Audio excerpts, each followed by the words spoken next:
strength because of a woman. And really what the power of a woman to make a man lose his strength was. She didn't argue like y'all do, I'm leaving, I can't stand you. All she did was say, tell me where your strength lied. And Samson lied to her 2 to 3 times. He then tells her the truth. I wish I had help, because she started crying. He said, why are you crying? Oh, see, you men can act deep all y'all want to. I ain't scared, but I respect y'all. Because the truth is, if your wife cry, you buckle up too. Baby, all y'all looking mean. You ain't nothing but a little cotton ball when you go home and your boo-boo hurt.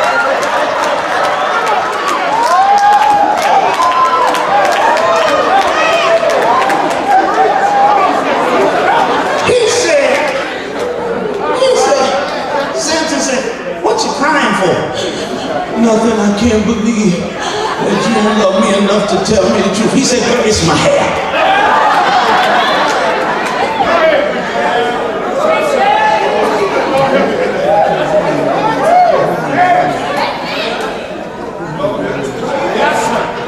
Esther delivered an entire nation. I wish I had some women, I'm gonna stop helping you. And never said, he come asunder. Holy Ghost, Jesus, Son of God, never prayed like all you deep women now. I'm on consecration, going away for 3 months. God said I'm going to get married this year. Esther delivered a whole nation just from understanding the power of her physical anatomy. Y'all ain't talk. She knew that if I keep myself together and keep my curves straight, that man is going to look. You follow? And it is crazy.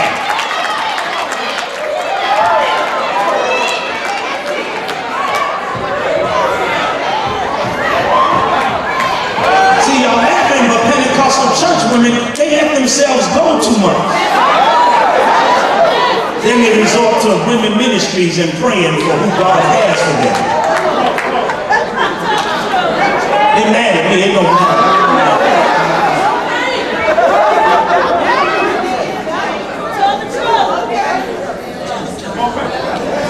Women have so much power.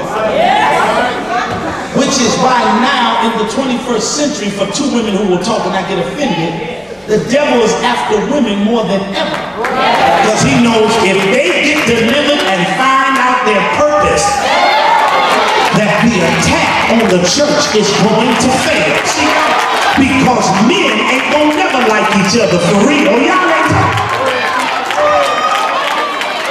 We like each other as long as we agree.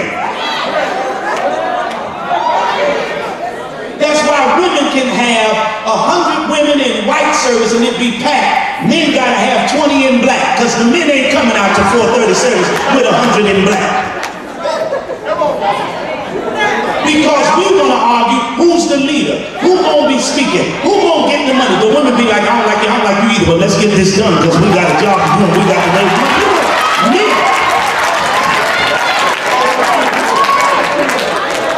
2 women can have a baby by the same baby daddy and be like, we don't like each other, but for the cause of our children, 2 men will fight. Hey, don't come over when I'm there because I know your child. It just don't work.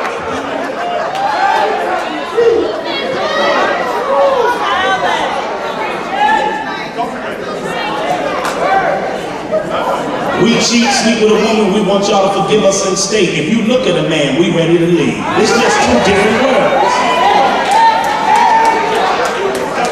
I hear you, I'm gonna admit it and see if I can help. No, it ain't right. But it's life.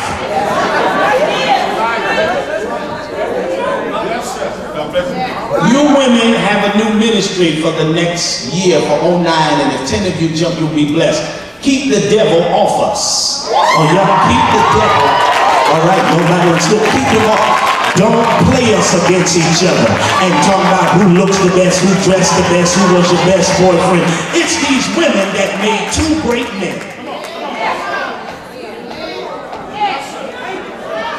Be against each other. If I say this and you jump, then we can go to church. It wasn't no demon, it was a woman. We blaming the devil for things that he ain't even doing. Devil. That's why my pastor got a room. My bishop had a room, and now I use it in my church. Even though I thought he was crazy, I found out the method to his madness, and I learned something from a strong foundation. And when I say this, 2 pastors need to jump or you gonna miss it. Our churches are failing and people are no longer staying because stuff is going on in our church that shouldn't go on in the church, even though we're all human. So my pastor had a rule: if you're a single elder gifted in the church holding the mic, then that means you got influence over the church. He says, if you date one woman in here, your next one better not be in here.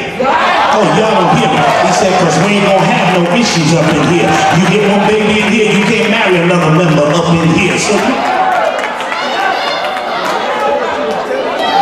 and if y'all teach your musicians that, I'm sorry, and your sister pastors that,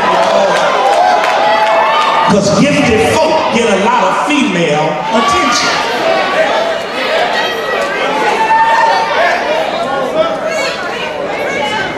My bishop said, did you date somebody here? Yeah. He said, okay, well then that's it. I said, but I like you. He said, you don't like nothing else. That's it. That's it in here.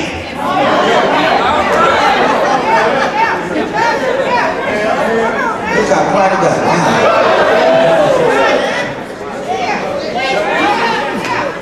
I have a married couple who's still married, but they wanted to get a divorce. But they love my preaching so much, mother, that they asked me, if we get a divorce, can we both stay? I said, now I gotta tell you something.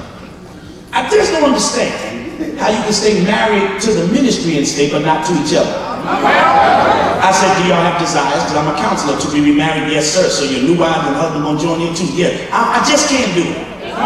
One of y'all gotta leave. Oh, y'all, just not because if I let you do it, everybody else gonna start divorcing and staying, and we're gonna have the major divorce temple Church of God in Christ where everybody can swap and still relate. One of y'all gotta go.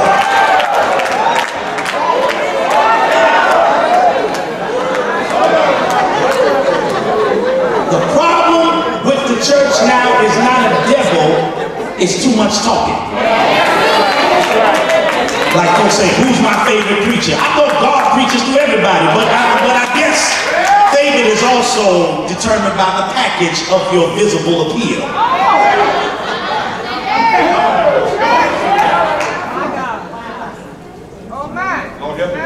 When I was young, oh Lord, this on tape, ain't it? I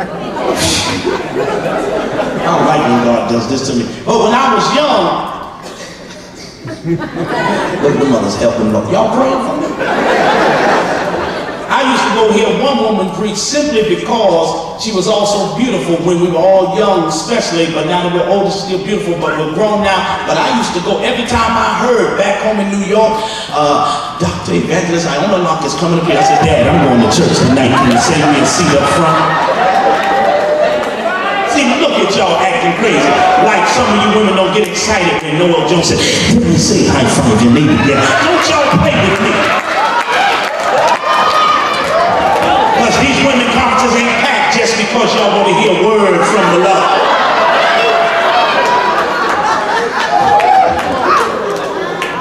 It's appeal, it's charisma, it's swagger. Wrapped up in ministry. But when she come, I sit in the front and whatever she say give, I gave it. I want you to give $30. Now don't y'all tell her, this is over 25 years ago, but they won't tell her.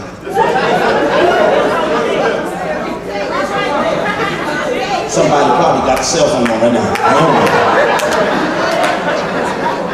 And when she would talk, I would just go off. And God,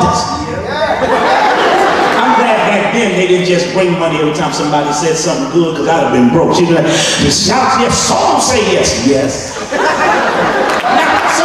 To tell the truth, but that's fine, and that's why we have issues, because most church folk are hypocritical in their presentation.